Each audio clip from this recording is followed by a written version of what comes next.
মেশিনটা আপনি বহাইছেন নাকি? হ্যাঁ। আচ্ছা আপনার এই মেশিনটা করো কি? মেশিনটা দিলা চাউল ভাঙানি, চাল ভাঙালি, চাউল গুঁড়া কটা, পুরা কথা, হ্যাঁ পিঠা বানানি যেটা, পিঠা বানালি, হ্যাঁ পিঠা বানানি। আর তারপরে আপনার এটা জোয়ার ফাঁকি, জোয়ার ফাঁকি, মাছের জন্য তো নিজেও খাওয়া যায়। হ্যাঁ, তারপরে আপনার গম ফাঁকি, গম ফাঁকি।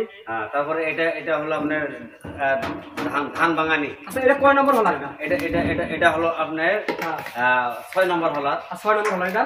এটা এটা এটা হলার নাম্বার নাই, এটা খালি পিঠা করা। পিঠা করা। হ্যাঁ, ঠিক আছে ঠিক আছে। আমার কোনো নাম্বার না থাকে না, থাকে তো। এই পাশে হলো আপনার এই মরিচ ফাঁকি, এই পাশে মরিচ ফাঁকি আছে।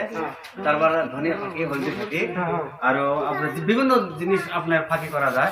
মরিচের ফাঁকিটা দেখি, মরিচের ফাঁকিটা হলো মরিচ ফাঁকি হলো 40 টাকা, 40 টাকা। মরিচ ফাঁকি 40 টাকা, আর ধনিয়া ফাঁকি 40 টাকা, হলদি ফাঁকি 40 টাকা, 40 টাকা, ধান ধান ভাঙানি 40 টাকা, 40 টাকা, আর চাউল গুঁড়াটা 10 টাকা, 10 টাকা, কেজি 10 টাকা। কেজি 10 টাকা। আচ্ছা পুরোপুরিটা একদম সব আড়া করে তো করা হবে? একদম সব ক্লিয়ার, সব clear? একদম ফিনিশিং। কোনো কিছু ই নেই আর কি? না। সবকিছু করতে পারো? হ্যাঁ সবকিছু এনিওয়ান কাম করা যায়, কোনো অসুবিধা নেই। ও, সবকিছু ক্লিয়ার করে দেবো। জায়গাটার নাম তো? নাম দিয়া বাজার। আচ্ছা নামদিয়া বাজার ভাই, এই জায়গার মধ্যে আপনারা সবাই আসবেন, একদম বাজেট কম আছে।